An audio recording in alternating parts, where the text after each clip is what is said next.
I coming back on at 3 o'clock? All right, everybody. Thank you all for being here. We obviously are sitting in a fire zone here. I'm watching the brown haze of smoke cruise past our studio windows here.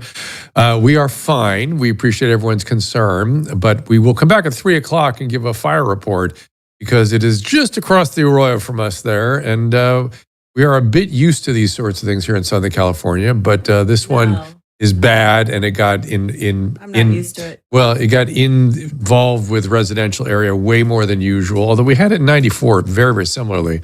And it's just awful for people that really got affected by it. It's just really just like breathtaking. But today we're going to talk about Zika and whether or not that was another pandemic fraud with Dr. Randy Bock. We also have Warner Mendenhall in here, talk a little bit about, amongst other things, government accountability, which is something very much on my mind in the setting of this brown smoky haze I'm sitting in. There's a lot to unpack today, and we'll get into that and more. We'll see you all on Rumble and also on the Restream right after this. Our laws, as it pertains to substances, are draconian and bizarre. The psychopaths start this way. He was an alcoholic because of social media and pornography, PTSD, love addiction, fentanyl and heroin. Ridiculous. I'm a doctor, for sake. Where the hell do you think I learned that? I'm just saying, you go to treatment before you kill people. I am a clinician. I observe things about these chemicals. Let's just deal with what's real. We used to get these calls on Loveline all the time. Educate adolescents and to prevent and to treat. If you have trouble you can't stop and you want help stop it, I can help. I got a lot to say. I got a lot more to say.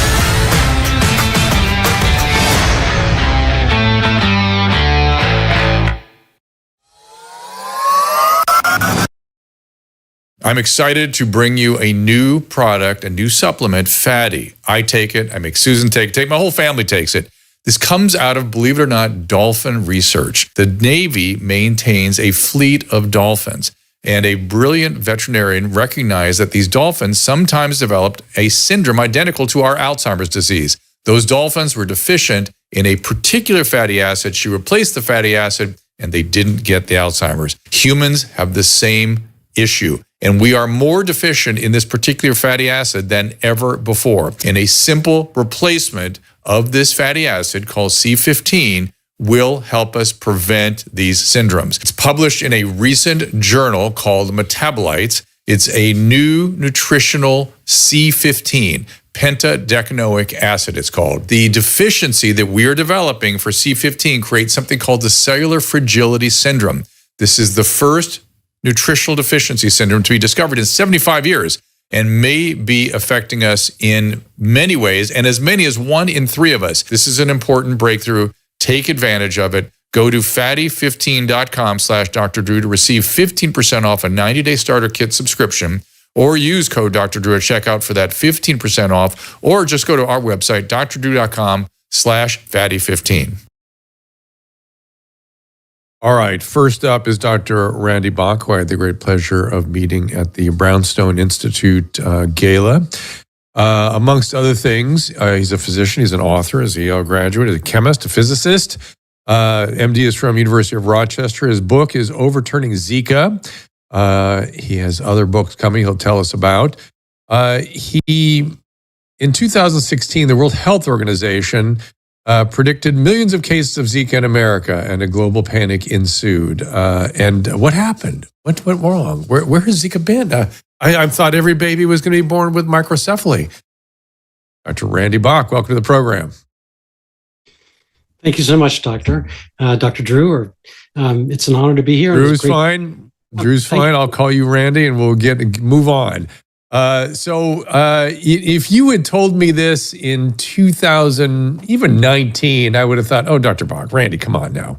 Maybe they got it wrong, but they were well intentioned, and it couldn't possibly have been a hoax. It couldn't have possibly been another panic porn episode or a panic porn episode. But now we're sort of accustomed to this. By the way, I'm living in it right now in a fire zone. If I have fires miles away from me, but I'm getting alerts every 5 minutes that I need to evacuate or prepare to evacuate. Not evacuate, prepare to evacuate. My point is, when I need to evacuate, let me know. And I see those fires. I can look out the window and see the fires. When I need to evacuate, let me know. I will evacuate.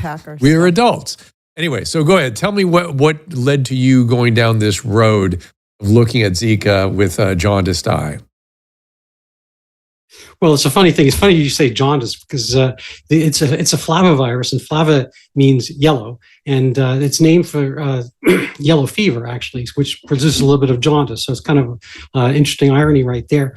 And speaking of yellow, I mean, if yellow starts showing up outside your door, I think you should pay attention and so forth. What you're having out there in terms of wildfires? Well, if it's yellow, it's brown now and dark sort of clouds. That's our smoke. But if it's yellow, it's flames. So we know. Or orange. Orange is actually what we really worry about. Go ahead. Sure. What you're seeing out there is a far more, real phenomenon than what transpired with Zika. And let me just preface: dengue. I've never personally seen a case of this. Dengue is a virus, and it's probably migrated from Africa, maybe with the slave trade, maybe thereafter. And the carrier is the Aedes aegypti, which is also an African word, Egypt. And maybe together or separately, I don't know, but both of them are in South America and causing dengue for decades, as far as we know, since the invention of figuring out which virus was which. And so over the last, 3 or 4 decades, they've seen probably around 1 million cases of dengue every year.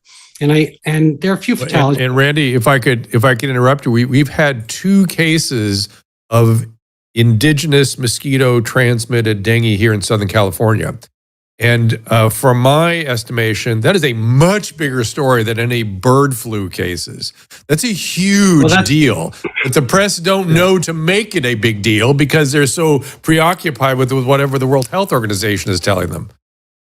Yeah, it's a funny thing. So I don't know how much to make of that. I think the flu is probably going to be more prevalent overall, but I think the flu is just a flu. Putting avian or whatever. I think they try to sell these things a little bit much, and that's part of the problem that happened with Zika. And I'll get to that for a reason. But you asked me what brought it up. So I bring up dengue because Zika is a dengue virus. There's 4 dengues, and they're named prosaically 1, 2, 3, and 4. And Dr. Stephen Harrison at BU, a microbiologist, believes that Zika really should be dengue 5. So 1, 2, 3, 4, 5, and I give him thumbs up for that. So Zika basically is indistinguishable from dengue, and really it should be called dengue 5.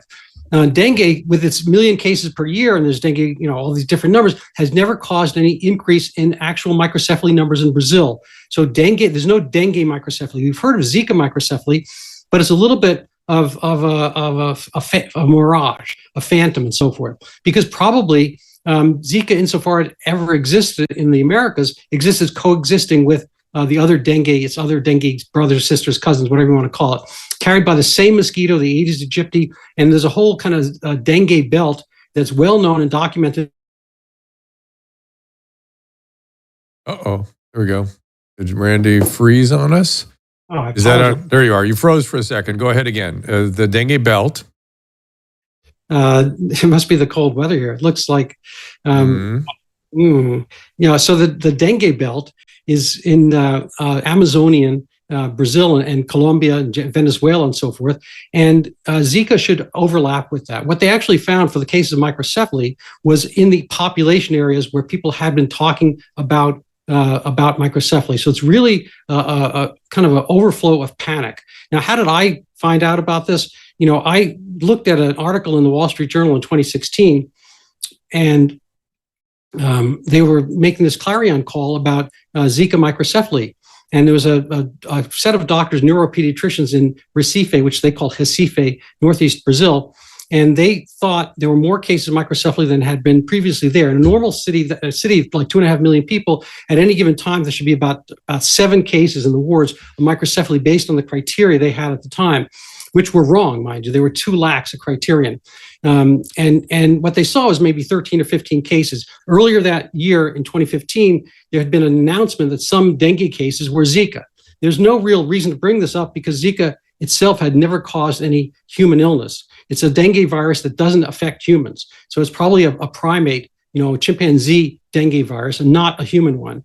And so what they had was a situation where somebody who had been part of the team that was hunting for a new virus in Brazil, which is a weird thing in and of itself. They formed a group, these doctors, northeast Brazil, because north of Brazil is kind of like our American South, is poorer, darker skinned, hotter, and so forth. They were hoping for a new virus to show up so they could bring money and attention and bring social equity and funding to the northeast of Brazil. And the way to get attention would be have a brand new virus. So they wanted a virus panic to happen in Northeast Brazil, weirdly enough. So they formed this group, Chick V, The Mission, named after the 1986 Robert De Niro movie, The Mission, where the good guys, the basic good guys are the Guarani Indians in Paraguay, and then the Jesuits are sort of the good guys, and the bad people, the colonialists. And so this was kind of a retribution kind of thing where they wanted to leverage a new virus to help social equity in the poorer, darker skinned areas of Northeast Brazil. And they were hoping chikungunya, which is another African virus, would cooperate. It didn't happen to cooperate. And so instead,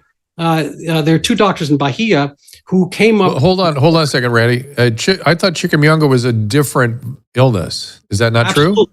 Absolutely, it's totally different. But they formed this group. It's a WhatsApp group of epidemiologists and doctors and scientists in Northeast Brazil. And they formed this group because they were hoping to find a new virus in Brazil that had never been in Brazil, and they wanted it so that they get attention and money. Now, be careful what you wish for because you might get it. So they got a new virus. They mislabeled most likely certain dengue cases as Zika. They didn't have any provenance of any valid primers with which to test for Zika because Zika had never caused a human illness. In the literature, to that point, there have been basically a grand total of 0 cases and 0 reported papers and so forth on Zika. I went to medical school. I was awake for most of it. I'd never heard of Zika, and with good reason because it's not a human illness. And so they misattributed. Hold on. Let's get back to the microcephaly in the large centers, the city centers. What was wrong with that observation of 13 cases as opposed to 7? So it's double the normal. Yeah. Did they have a sudden uptick, or did they just not even have it? And if they had it, was it due to something else?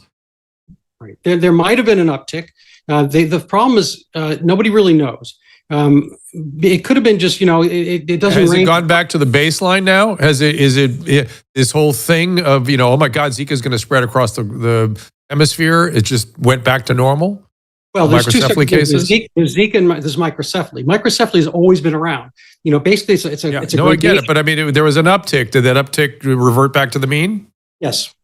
Yep. And probably it probably never deviated from the mean if you look at it grossly, as opposed to the people who happen to be in the ward that one day.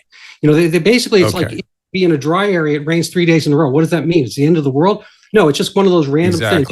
I can get a birdie but then make sure I get the story right. It was at the same time that they were looking for these new viruses to get more funding, right? Well, it was coincident. The women the neuropediatrician, Doctors van der Linden Mota and Dr. van der Linden, her mother, we're not looking for anything per se. They happen to notice, so they have their own WhatsApp group locally for neuropediatricians, and they were noticing this, and then they started to do a kind of a head count, so they're more observant. But there was somebody from the earlier, in April 2015, group of the Chick V Mission who happened to live in Recife and was informed about this and said, oh, well, Zika is new to the Americas. This is happening. That's new. This is new. A must be causing B. And he went with that. And this is the weird part. This is the non-science part. He got on the phone and called after the fact because there were no Zika testing abilities on Earth clinically. He went and took the telephone, and either he or his legion called up the moms of babies with microcephaly as if they didn't have enough problems. And so from the university hospital, they're calling, did you happen to have any fever, rash, or chills during pregnancy? And 29 out of 32 numbers are close. Said yes. Now, mind you, it's tropical area, and pretty much everybody during pregnancy gets some fever, rash, or so it's kind of a nonsensical question, and they took that as evidence that those baby cases were Zika. No testing at all. So and rather than keep that under their hat and try to do some actual science and figure this stuff out, they announce it to the press. This is kind of grandstanding. This is not how science is done. They didn't wait. There were institutions, so forth, public health groups that would have looked at this potentially and done prospective. And at the time, they had no actual backward registry of microcephaly. So there's no way of knowing if they had more cases on average, city by city, because they'd never measured this before. It's I don't know what an example would be. But, if you look at the stock market, what is it today? Oh my God, it's 3,000, whatever. Well, what does that mean? What was it last year? What was it 5 years ago? No, I get it. Listen, the case you're building makes perfect sense to me. And as you said, it's grandstanding in the press. And then when somebody raises their hand and goes, hold on a second, you don't believe the science. I'm the science. You need to stand down, right? Well, and back then, we didn't know enough to stand up and say, hey, wait, hold on, let's do this carefully. And what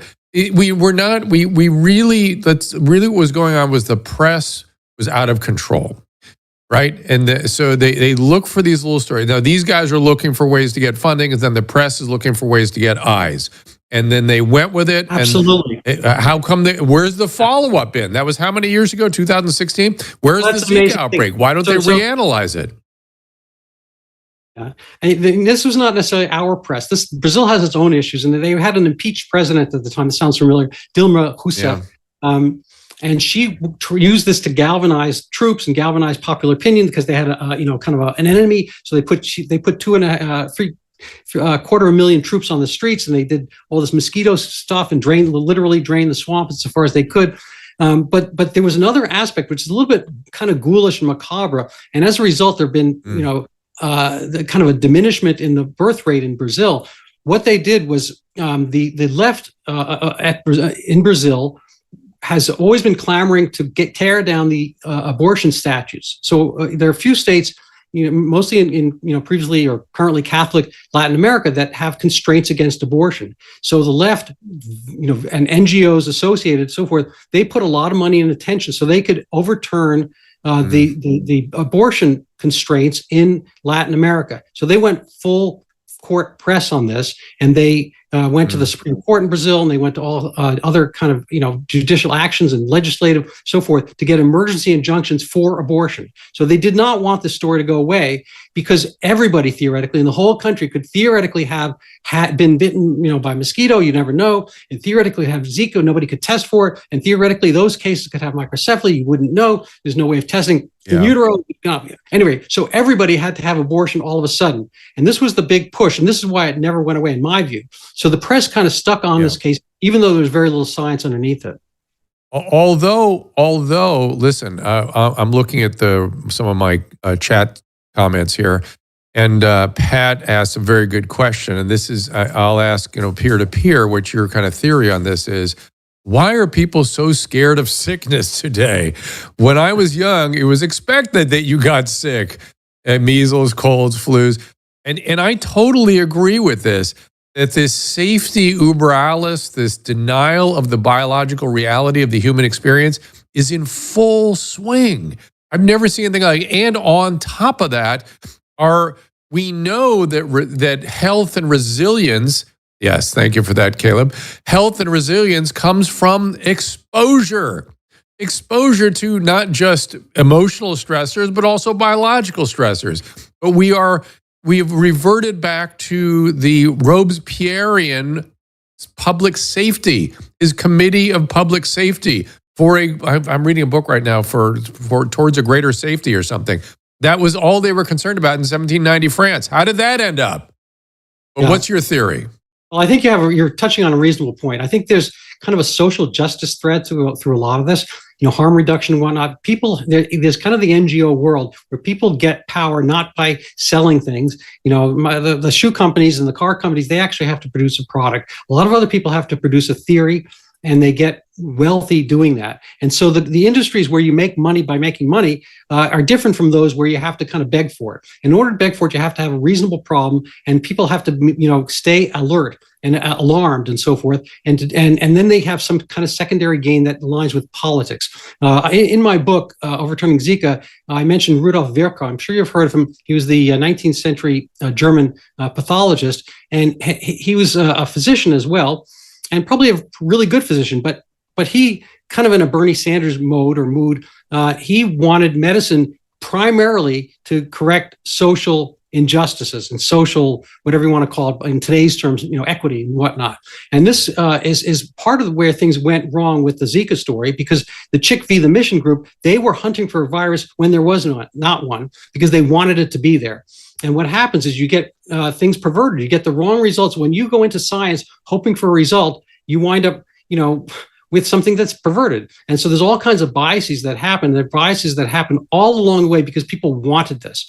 And so when people want something very badly, when people want you to do something badly, you have to kind of think at their some of the root causes. And I think that's the thread that runs through your show and what the listeners, probably getting at. Now, as far as Zika, you don't want to necessarily get a case of stipulating they were right. I don't think they're right. I think Zika is a harmless human, non-human related virus, and dengue's and Zika don't cause microcephaly. Microcephaly is a bad thing. You don't want your kid to have it if it's the severe type. What they were measuring in Brazil was not the severe type, the wrong standard. They said there'd be no math. But basically, they were using 2 standard deviations, which makes ipso facto 2.5% of the population have microcephaly. That's clearly not the case. What you're concerned about is low IQ cases with really microcephaly, which is only like 3 standard deviations, which is about 0.15% or fewer. So there's a congenital kind, but it can come from a lot of other causes. Most of those track with poverty. So it's like hypothyroidism, malnutrition, drug abuse, alcoholism, et cetera, this and that, and maybe some metals and pollution, whatever. But it pretty much tracks with poverty. And insofar as they see cases of microcephaly, whether it's North Brazil or South Brazil, whether it's dengue, Zika, or whatever, it's been in cases with poverty. So, rather than say, let's try to figure out how to get, less poverty, what they did was pretty much bang on the wrong door.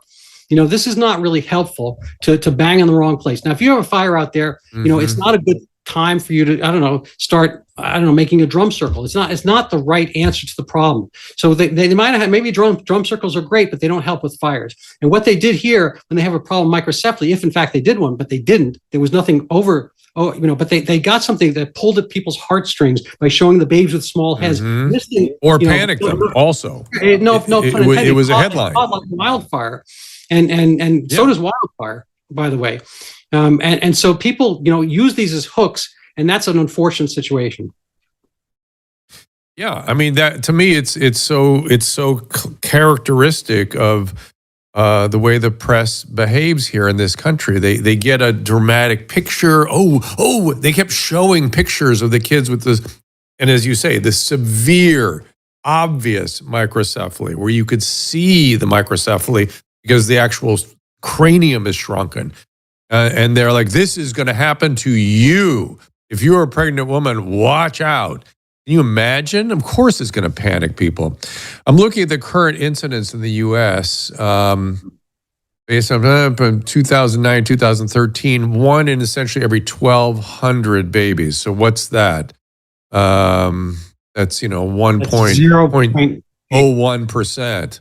Yeah. Right? 0.001. So anyway, it's 0.08%.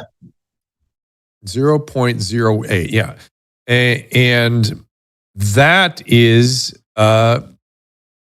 extremely rare. Extremely rare. And as you're saying, it's polyfactorial. It's kind of like, I don't know, let's say we talk about low IQ in general or height. You have short people, and some of them are just short. Some of them are maybe, if you want to call it pathologically short, dwarfism or whatever. And dwarfs might argue with that, whether it's pathologic, whatever. But there's a gradation. If I go to Japan, when I did, all of a sudden I became a tall person. I'm 6 feet tall. I'm not enormous here, but on the trains in Japan, I was relatively tall. So you have to kind of consider what is the basis for these observations. In the case of microcephaly, they were using the wrong standard because in the north of Brazil, it's a different population, gets in darker skin, more indios, they call them pardos in Brazil, and people are shorter, the babies are smaller, and they were using the European South Brazil standard where people are taller and the babies come out, more closer to term, and they come out larger. So right from the beginning, when they looked at the growth charts from Rio and Sao Paulo and whatnot, and then applying them in the north of Brazil, they had people the wrong standard. There's more prematurity in the north of Brazil. Anyway, there were a lot of confounding variables that show that basically lead you to the presumption that the baby came out with a smaller head when it might just be a smaller baby because the people are small, the mom's smaller. And not only that, Randy, but look, I'm looking it up right now in AI. Just asked AI a simple question. What's happened since 2016 with microcephaly? They're saying now it's 1 in 5,000 babies.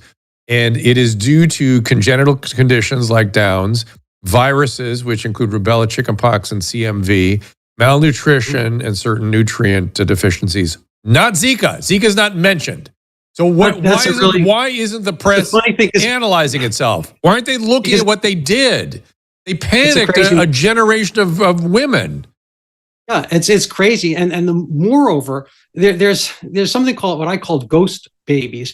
It's my own term, and what I mean is it is because the WHO aligned physicians came in and swarmed. They had their moment in the sun. They got to be famous for 20 minutes, Warholian 15 minutes, and they came down to Jamaica, Honduras, Colombia, Venezuela, Brazil, and they implored and importune people not to have babies until they have the Zika vaccine. They wanted to do kind of like the lockdown, but a baby moratorium.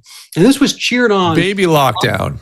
Yeah, baby lockdown. And so what happened was there was a diminution in the birth. Not everyone listened, obviously. There'd be nobody in elementary school right now because we're like, check my watch, like almost 10 years later. And so fortunately, most people didn't listen, but a lot of people did. And they're actually having a baby dearth. They're having, a classroom dearth in Salvador and in Bahia, and the economy's down.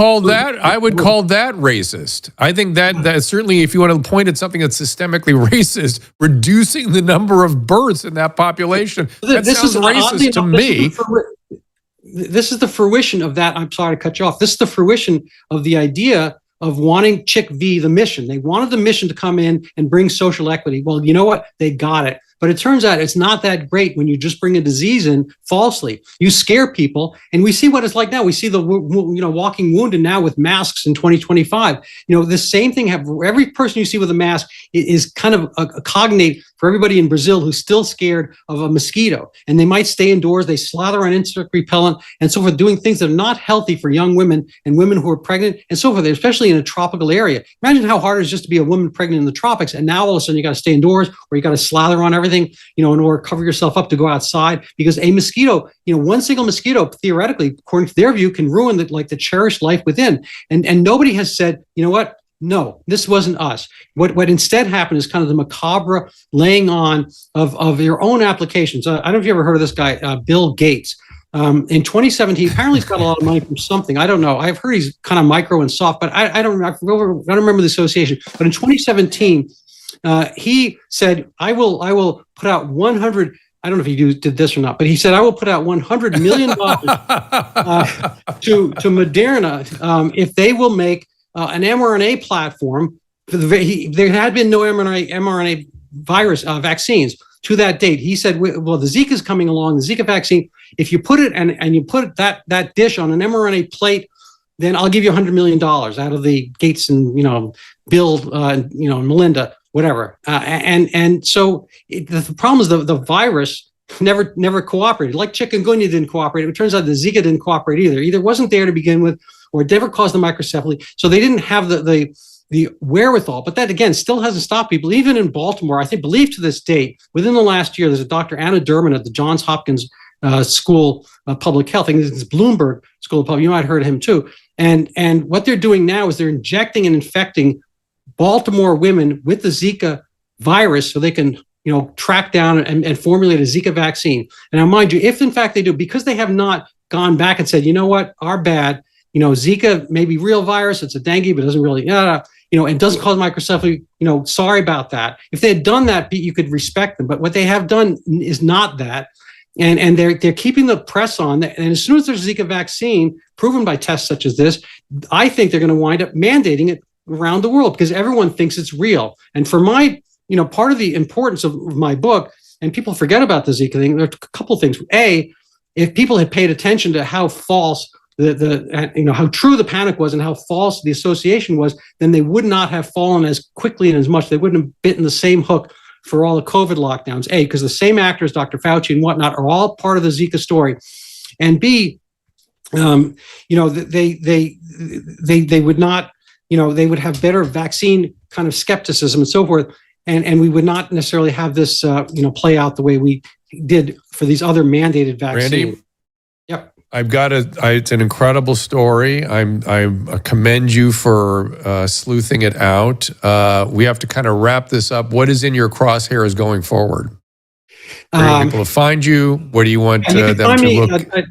I'm at Dr. Randall Bock on Twitter. My webpage is pretty much like the name here. Just do randybock.com. I do a lot of videos myself. I'd love to have either or both of you and Dr. and Warner Mendenhall on, great minds. And most recently I had Dr. Robert Malone, I had Peter McCullough on, and I've had the great Jeffrey Tucker, and so forth. So, and I actually have Dr. Bob Sears on talking about, how to pare down the vaccine schedule. So I am looking for, what I'm mostly looking for, aside from fame, money, and attention, the normal stuff, I'm looking for kind of a more rational view of medicine. I want people to have a healthy skepticism. Yeah, you want science to reassert itself. You were trained as a scientist back at Yale, and I was trained at Amherst as a scientist. And science has become like sideways. It's become adulterated, and we got to work on getting you. What was it? What money and fame do you want? What are the three things you said you want? Actually, this here is all the fame I ever want, to be on the same screen with the great Dr. Drew. Oh, that's such a privilege to have you. And do you have another book coming out? Are you looking at something else coming forward? I've got two books on the way. One is the title was helped by Dr. Anthony Daniels, aka Theodore Dalrymple, who writes for City Journal et al. He's a brilliant writer. He inspired me when I was treating narcotic addiction, and we have that in common a little bit. It's called Withdraw to Freedom, How to Exit the Opiate Addiction Maze. And I want people to get kind of a healthy skepticism about that. I think addiction is a bad thing. I think it's akin to a trauma, but like breaking your hip, that's not a disease. You know, it might kill you breaking your hip, but you have to figure out why it happened. But breaking one's hip is not a disease. It's a situation, it's an application, and so forth. And with addiction, the beat poet, William Burroughs, said it's a disease of exposure. So historically, when people didn't have opiates, they didn't have opiate disease. And I want people to get away from the disease formulation and the medicalization of opioid addiction. So I write on brownstone.org, and I think I've uncovered the actual cause of the opioid epidemic. And, like we do a clickbait ending, tune in to find out. But basically, it's the medicalization of addiction. The fact that we brought in methadone-free treatment, which we didn't do for cocaine, we don't do for alcohol, we don't do for sex addicts, we don't do any of that. We don't give them free hair of the dog. We tell them to sober up first, and then we'll move on with things. But with narcotics, the doctors have had kind of a sinecure. They've had a rent-seeking arrangement where they can write narcotics, and guess what? You better keep taking it because we can write it. You come back to us, we'll give it all the time. It's something that only Starbucks could dream of having. In that. All right, my friend, we got to wrap up. We'll look for you, Dr. Randall Bock on X. And again, the name of the podcast? It's just go to my webpage. You'll find it, randybock.com.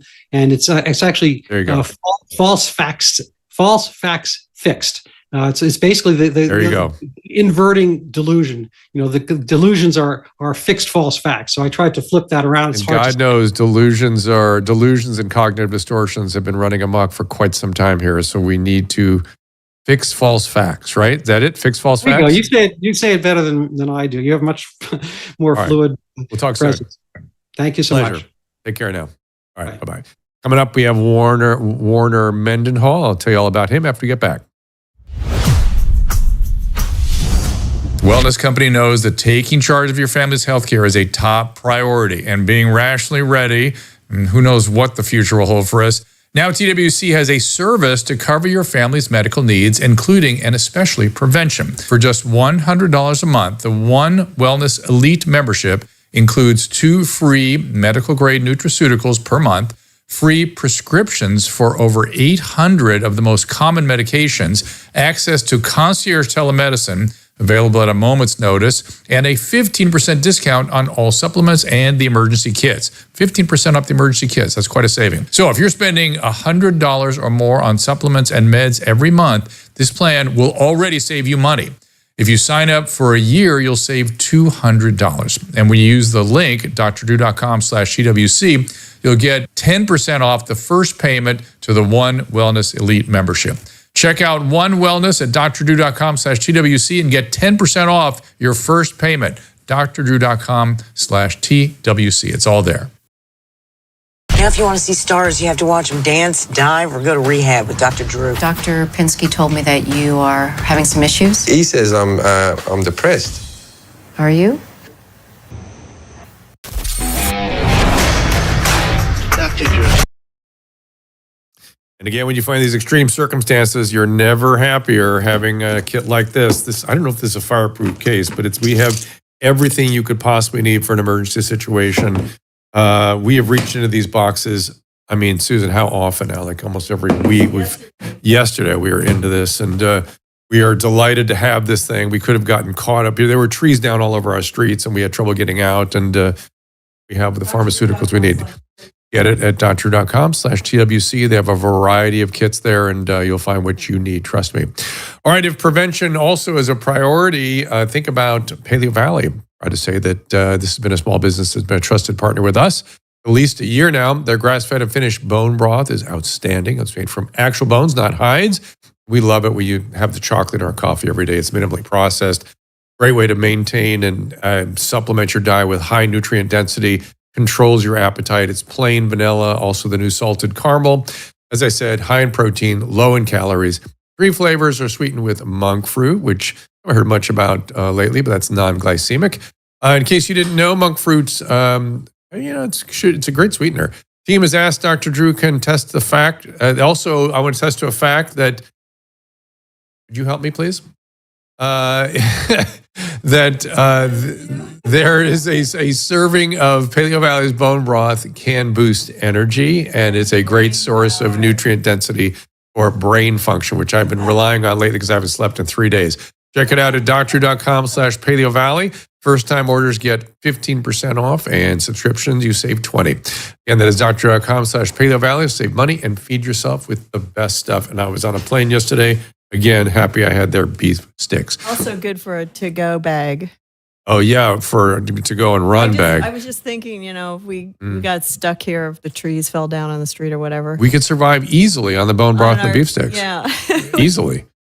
No. I had something yesterday when I was on the road, and the for some reason it wasn't preserved. It wasn't one of the beef sticks, and I thought, I've got beef stick available. They are we have perfect. The superfood They're bars preserved. Too. All right, Warner you, Mendenhall is an attorney. He has been served in government, and he's concerned with holding local, state government, and also corporations accountable. He is helping give ordinary people the power to stand up to abuses and corporate fraud. He's an equal opportunity hired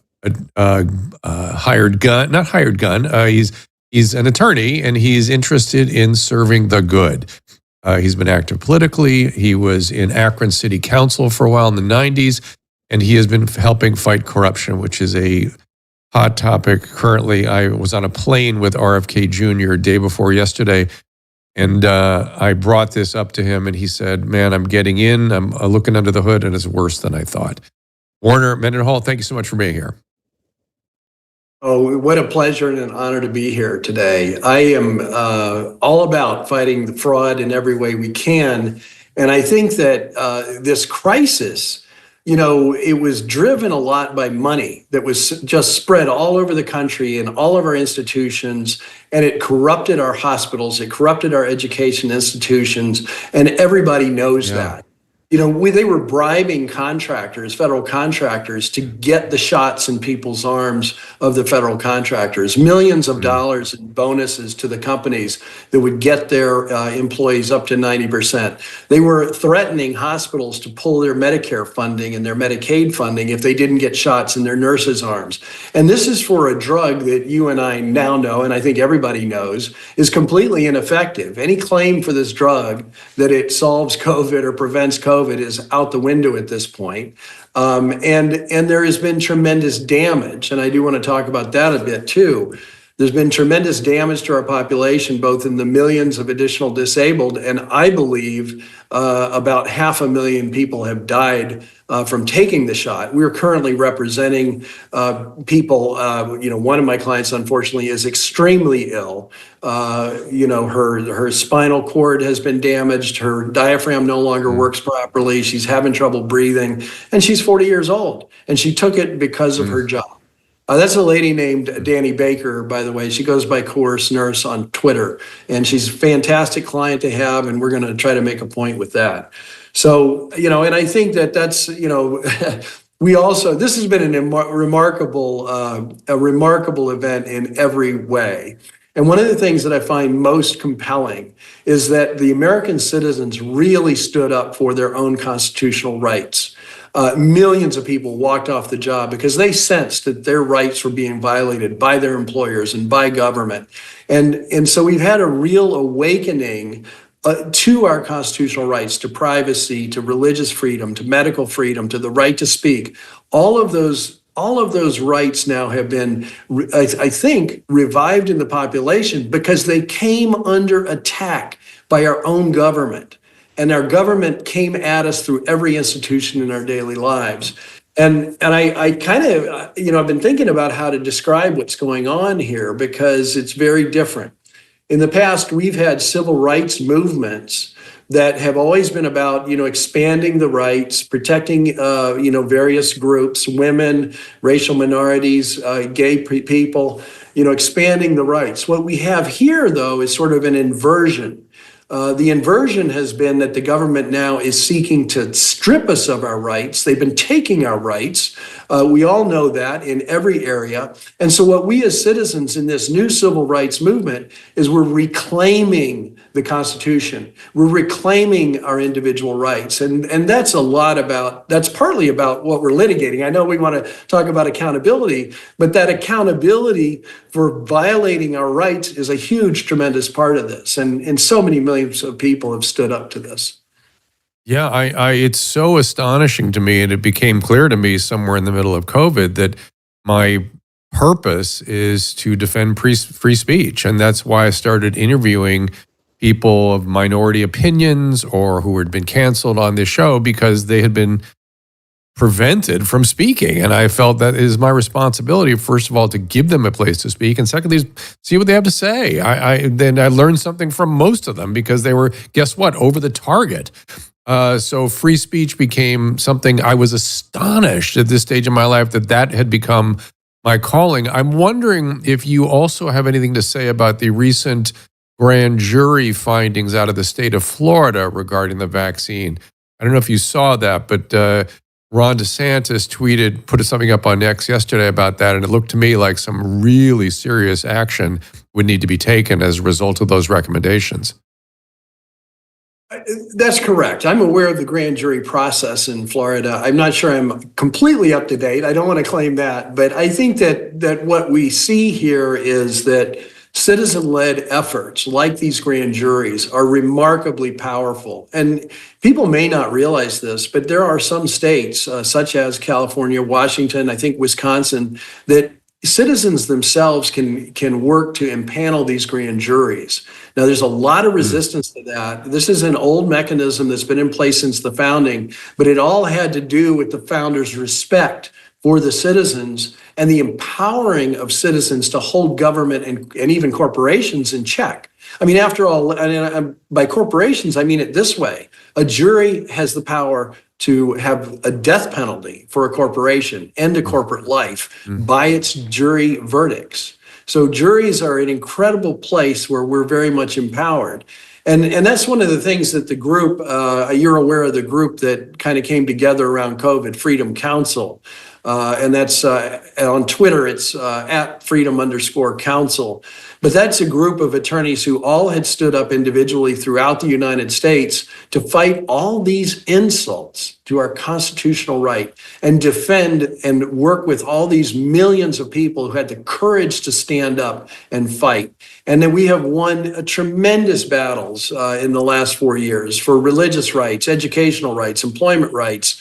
And we're pursuing rights against hospitals right now because of the batteries that are caused for lack of informed consent.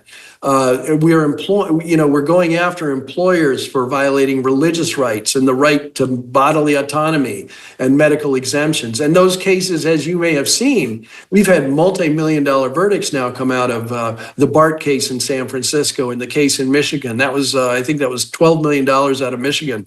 So we're actually getting the juries are speaking up. And remember, Bart, I'm going over that too quickly. San Francisco. $10 million verdict in the most liberal city in the country. I saw that. The other thing, it is rather, it's rather astonishing. And we've been talking, mostly what we're talking about is, we're sort of talking about the federal government and the corporate, the cozy corporate relationships and the effects of money. But we are having to fight our state. My buddy Michael Gates, the city attorney for Huntington Beach, is constantly suing the state and the governor of California to leave his city alone for them to function, for the local democracy to function. It is, it's so, again, I guess equally as astonishing that free speech is something I've had to stand up and defend. It's equally astonishing to hear you say things like, returning to the basic principles of the founding. It does feel like a re-revolutionary visitation, like we're revisiting our founding principles because they've been under assault. Exactly. I think that is the project for the rest of my life anyway. I'm 62 years old. And what I want to do is help people understand. And I think people get it at a gut level. That's why so many millions of people stood up and fought. But we need to make sure that we're empowering people, that we understand that we're a movement, first of all, and that we need to come together, which we're doing as quickly as possible. And you participate in Brownstone, and that's a remarkable group of people that are really intelligently thinking this through. And there's many, many other groups throughout the United States that our group, Freedom Council, is partnering with, working with. And I think all these groups can come together to restore and reclaim our basic constitutional liberties. And it really goes to the heart of the founding of this country. Our country is still unique in the world in terms of its respect for the individual and its a rejection of this collectivist mentality that we see in China and even in Europe, frankly, for that matter, where everyone's treated as one and there's no differentiation. That is not that's not what we believe here. We've always been about individual rights, and people have really stood up and are continuing to stand up. And Freedom Council, as a group, is trying to make sure we develop pathways for citizens to be empowered to defend their rights and to fight and reclaim this country for what it really is. Yeah, I think a lot of people have felt sort of disempowered or helpless in the face of what's going on, and just sort of confused and feeling diminished, like I must be wrong. I thought things were different. I thought this country meant something different. What going forward? What is, give us an example of something you're looking at right now that excites you, that will have from your point of view, sort of the most significant impact on reestablishing the basic principles again? Well, I just want people to understand what they can do. So here, let's just talk about a specific fight. One of the specific fights are the huge numbers of vaccine injured in this country. It is huge. It's in the millions right now. And we don't know the long-term problems that are going to emerge. I think we're still going to continue to see new problems come up in the next few years. But right now, every single person has a right to demand of their drugstore, their hospital, whatever, to file that vaccine adverse event report. Everyone has a right to do it. And here's the other thing, and this is where accountability comes in. All of those entities have signed a program participation agreement which requires them to file the report if they know of an injury. So let's make sure that all of the citizens who've been injured, that's millions, contact wherever they got the shot and get those reports on file. And let's get the VAERS data. I want to interrupt. I agree with you. We need to get the VAERS data properly updated. But I talked to somebody's got to help me. Dr. James, Jessica Rose for sure, and Sasha Latipova, and James, who we just saw in the interview rolling into the last into this show. I'm blanking his names. I've been traveling for 3 days. My brain is not working very well. But Dr. Fryman, Dr. He Joseph was Fryman. saying Fryman, exactly, Joe Fryman. I beg your pardon. And he was telling me that they spoke to the FDA committees and things, and he was asking specifically, when a thing rises to a level of getting to your awareness, how do you decide whether something is or is not related to a vaccine? And his response was essentially, well, we have a guy that goes in and looks at it and figures it out. And that's the equivalent to asking Pfizer to look at Vioxx and decide whether it had anything to do with coronary heart disease and coronary events. And guess what? They decided it didn't. Are you surprised? No. They decide. So the guy decides that. And I want to share with you, and I'll let you keep going on this, but I'm going to share with you, I had a 100-year-old patient, had a severe cardiac arrhythmia within minutes of getting the vaccine, nearly killed her. It was a dire situation. Patients that age do not like or want to go to the hospital, and she wouldn't let me hospitalize her. So I was managing it as an outpatient, and we got through, thankfully. She died not too many months after that, but I don't know if the death was related to the vaccine, but certainly this event that I was navigating her through was. And I filed a very dramatic VAERS report. They documented and responded that the report was received, and I followed up twice and have never received any acknowledgement that this was a vaccine event. And trust me, it was a severe, life-threatening event in an elderly patient. What the hell? I mean, what? Go ahead and finish your thought on what you were laughing about, what I said about Dr. Fryman and the guy. I have a lot of thoughts on this, okay? First of all, it's a new day, and it is a new administration, and we have to give the new administration a chance to do the right thing and follow its mandates that are mandated based on the VAERS program. What should they do? When are the safety signals triggered? They've all been triggered. So let's see what happens with this new administration. Did they take advantage of that? No matter what the administration does, we as citizens we need to expect of our institutions that they behave properly and that we have mechanisms to make these reports so that they know exactly how many people have been affected by this, how bad the injuries are, and we need to not stop that. Additionally, you may not know this, the penalties for failing to make a report are $27,000 per report. We have a lawsuit that is a proof of concept against the University of Rochester, the Rochester Regional Health System right now, the Deb Conrad case. It's a VAERS case.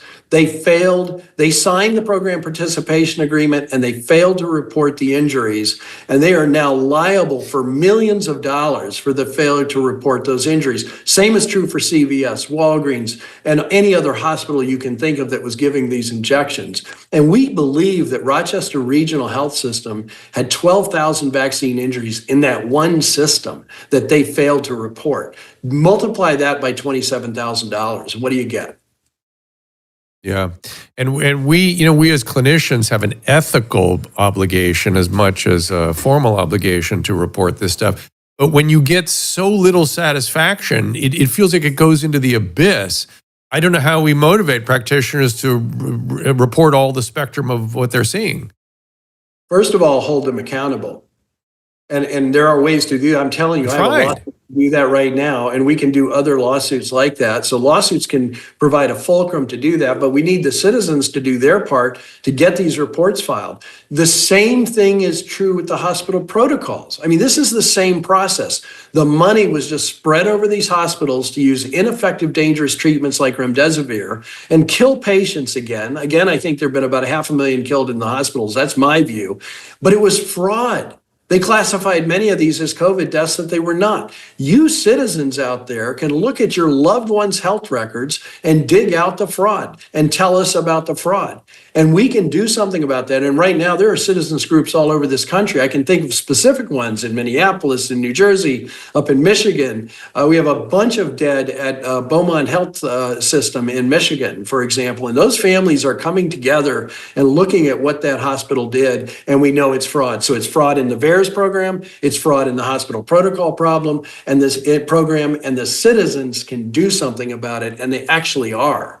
And we are working in Freedom Council to create pathways to bring those lawsuits that will bring our government to heel.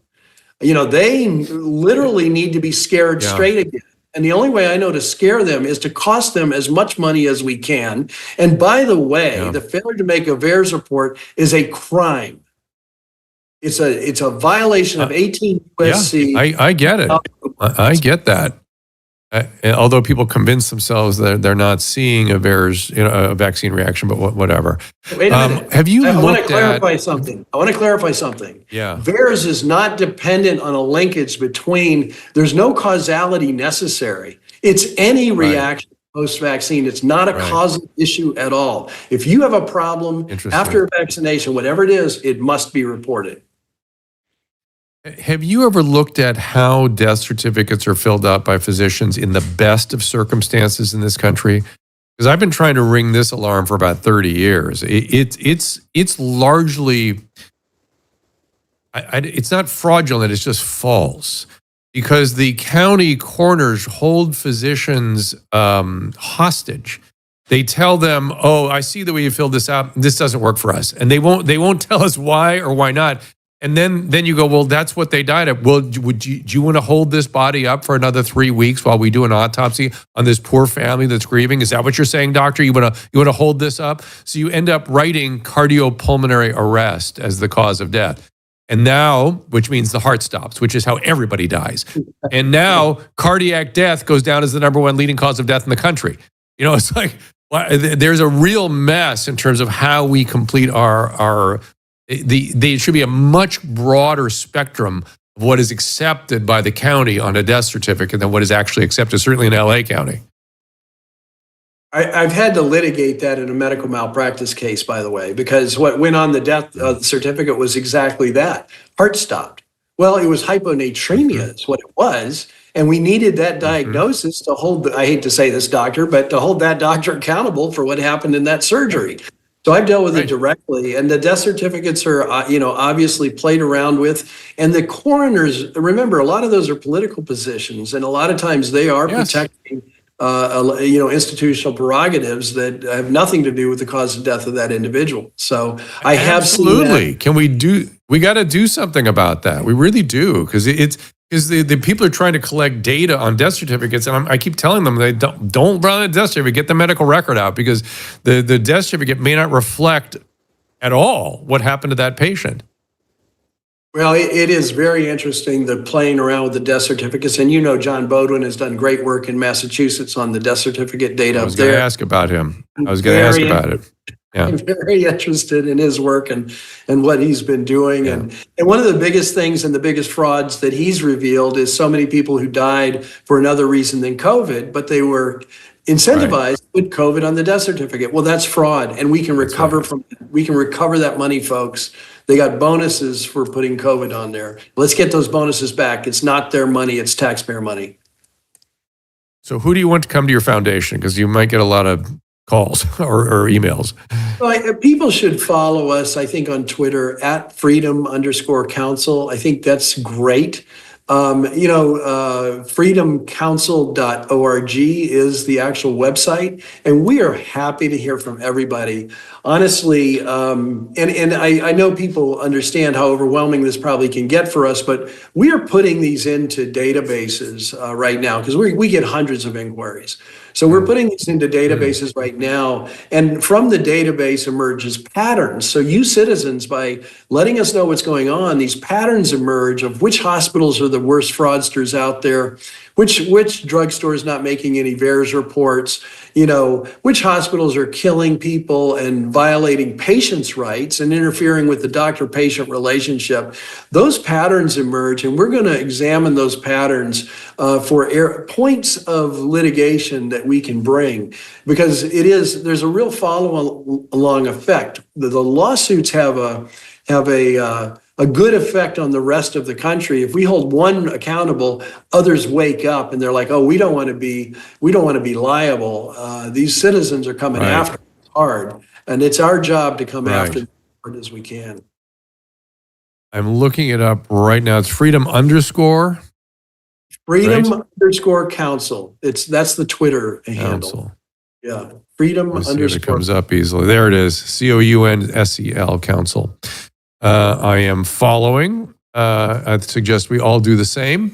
And Warner, I appreciate you being here. I suspect I'll be checking in with you once in a while to see your progress, because it'll be interesting to see how things shift for you once RFK Jr. gets involved with the oversight of the FDA and some of these other organizations, including the VAERS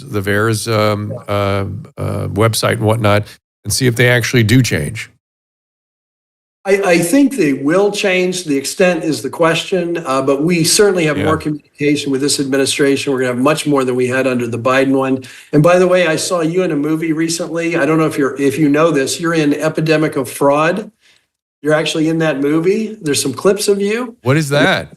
What is that movie? It's a movie about. It's a documentary about the fraud in the hospitals. So you're in there, so you should check it out. It talks about the hydroxychloroquine scam, the remdesivir, the protocol treatments, and all the incentives that were built in to have these hospitals really mistreat their patients. So good movie, you're in there. Well, we'll have to look at it, epidemic fraud, and it's again, there have been so many distortions of reality and motivational distortions that I just want us. I don't want to put. I mean, you're going to have to lay blame in order to get people to change, but I just want us to look at where things went wrong and change it so we don't ever do this again, and reestablish the basic principles upon which we were founded, which is where we started this conversation. Warren Mendenhall, thank you for joining us. WarrenMendenhall.com. Follow the Freedom_Council on X, and I'll hope to talk to you again soon. Oh, it's such a pleasure. Thank you so much. Thank you so much. All right, Caleb, let's look. We're going to come back this afternoon at 3 o'clock. Susan, tell me about this. I was seeing patients all morning, and I came running in here, and next thing I know, there's a special coming up this afternoon. 3 p.m. California wildfires with the Orange County Fire Chief and John Phillips, I believe, too. Local radio here to help host here in California. And I think, Caleb, you don't know this part. Susan is... I don't know about that yet. Okay, maybe not that, but I also know she's also efforting Rick Caruso, the possible guy that ran for mayor here, who's been very outspoken about the shortcomings in what has gone on here from a government perspective. So, Susan? So Paulina just got a evacuation thing on her phone and freaked out and is packing up all the photos into the car. So, you have to help her. We're not evacuating. I know she's not. I didn't get an evacuation thing. I know it really freaked her out, but they're maybe they should drive out and see how many miles away the fire I is. Suggested it. Yeah, maybe take a drive and see where the fires are, because they are not in our backyard. Not that they want you driving around looking at fires. They've done a wonderful job with our streets. Somebody came in and there was a whole crew here, cleaned out our access. So we have free. The bigger problem we've had is trees down everywhere. Yeah, and they've done a wonderful job with that. Anyways, they're getting information. We did go from green to yellow, Caleb. We're very close to the freeway, so we have good exit, but the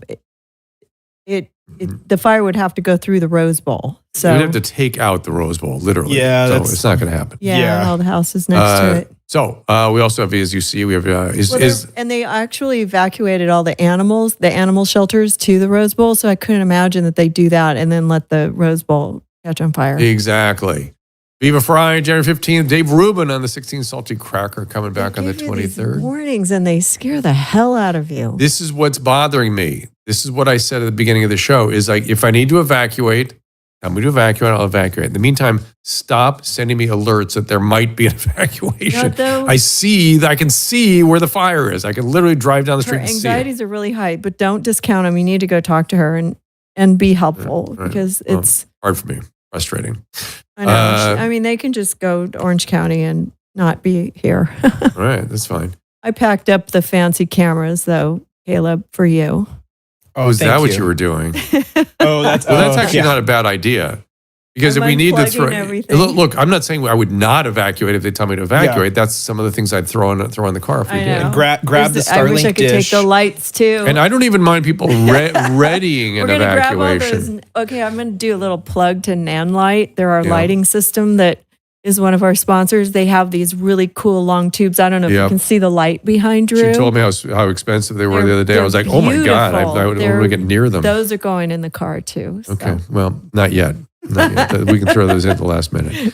Because we're going to do a show here at 3 o'clock. I, in the meantime, will take a drive and double check and go down to the Rose Bowl. Yeah, sure. Absolutely. We'll go see what's going on. And I'd like to know a little more too, because it's hard to tell. People that'll get on my roof with a hose. Okay, you know me, right? Well, we have somebody who's willing to do it. We have some fire retardant you have the alcoholic coming our way. In the family. I'll fight this fire myself. I got a few of them. What's wrong with the anxious ones? Give me that hose.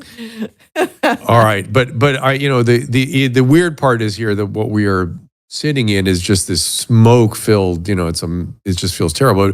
But the smoke goes all the way down deep into San Marino and stuff, which is the next couple cities down. And I was down there this morning. It was actually smokier down there, to tell you the truth. At least it was harder to breathe down there. They just don't want you to be, Malibu's calling?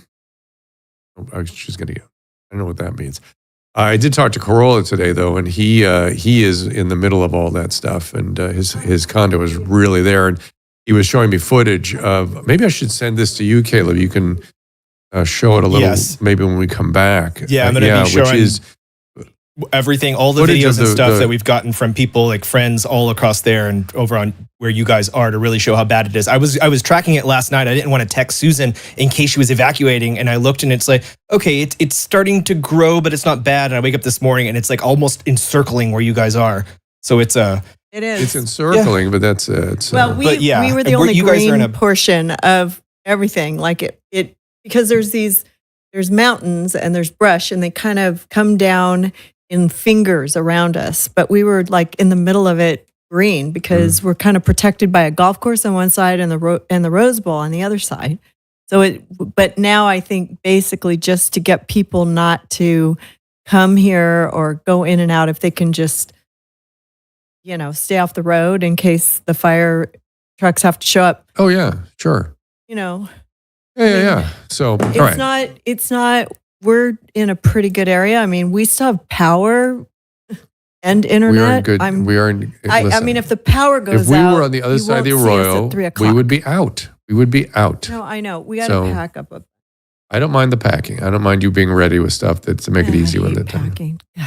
So, all Because right. I hate putting it all So, back. 2 hours from now, we'll be back to give you a special report on the update on the fires and stuff. Because we are here in Pasadena, and there's stuff happening in Pasadena. But Pasadena's a big.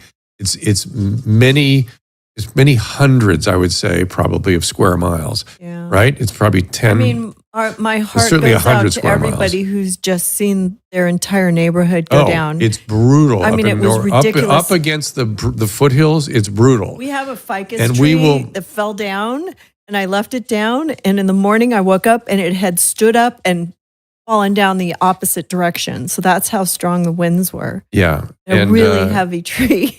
Right. I couldn't pick it up, This is what it So looks like right now. it's- Like it's What are we spread looking a at lot. there, all the So different this is fires? the fire map for it's the Eaton Fire is what they're calling it. So it's 10,000 Eaton acres Canyon, here. yeah. So it's Yeah. all this. There's like a whole red area. Zoom into that Let's see. the lower left. Yeah. So see that like little finger? It looks like California going in the opposite direction. Like, no, see yes, it? like Florida. We're- It looks like Florida. We're right next to the freeway there. So we're as far away from. Yeah. It's not Oh. green. It's actually Oh, wait. yellow now. It was Wait, green. can that I- little. let's see, wait. What? I have a cool. you Let's see if zoom I in? can. No, let's see if I can do Not this. that I want to tell everybody where I live, but In luck. any event, the real problem is going to be all these multi-million-dollar homes on the beach in Malibu have been destroyed, gone. and the Coastal Commission will not allow them to rebuild, or if they do allow them to rebuild, it will We're take going to talk about it more at 3 years. o'clock. We're going to have a lot more news. What and are you looking at information. there? That's I'm, Pasadena, right? I'm sorry. We're at the end of the show, so I have to play with my cool new device. So I have an iPad that I can Yeah. do this What is that? telestrator thing, like we're That's in not sports. where we are. That's not where we are. It says Pasadena. I'm You're just John marking Madden. And Pasadena. Oh, Yeah. that's Well, we're Pasadena. way over to the left. We're still way over to we're the that left. the little part. If you look for the closest Rose to the Bowl, brown. Caleb, look for the Rose Yeah, Bowl. It's over to the left. Yeah, we're getting a little too specific No, about but your honestly- address. Too So fancy. I'm just gonna We say have- right there. we have- There, you're in Pasadena. We have one road in and one road out. So if anything happens to the road getting out, we have to climb over the fence and go into the golf course. So the good news is we're not quite there yet, but there's a lot of trees and stuff on our street. So I would Are there definitely not planes? want to even wait till Like we'll let's Yes, talk about there this are more in a couple planes. hours. But you're hearing planes and stuff dropping water and seeing them fly over or anything Not like that here. right now. not here, but I did hear some people hear them go overhead and You know what? Normally we do when there's a fire like this. This is Well- not the first time we've been through a fire like yeah. this. So last night they didn't use the planes because the winds were too high. Right. And that's that why is the actually one- Palisades got screwed. That's exactly correct. That's one of the big problems. The winds were too, and we have zero wind now. And when But the wind I know dies they're down, taking off now. They're when working now. Right. The planes come in. It's much easier for them to fight the fires. When the Yeah, and they winds go get the down. water from the ocean and then they drop water on them. All right. We're going to wrap this up. We'll And see we you need in more of that. And thank you for your service if you're doing that. Oh my God, the fire crews are just beyond. All right, we'll be with you again in a couple hours for the special update. We'll see you then. Ask Dr. Drew is produced by Caleb Nation and Susan Pinsky. As a reminder, the discussions here are not a substitute for medical care, diagnosis, or treatment. This show is intended for educational and informational purposes only.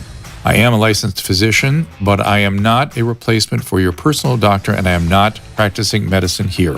Always remember that our understanding of medicine and science is constantly evolving. Though my opinion is based on the information that is available to me today, some of the contents of this show could be outdated in the future. Be sure to check with trusted resources in case any of the information has been updated since this was published. If you or someone you know is in immediate danger, don't call me, call 911. If you're feeling hopeless or suicidal, call the National Suicide Prevention Lifeline at 800-273-8255. You can find more of my recommended organizations and helpful resources at drdrew.com/help.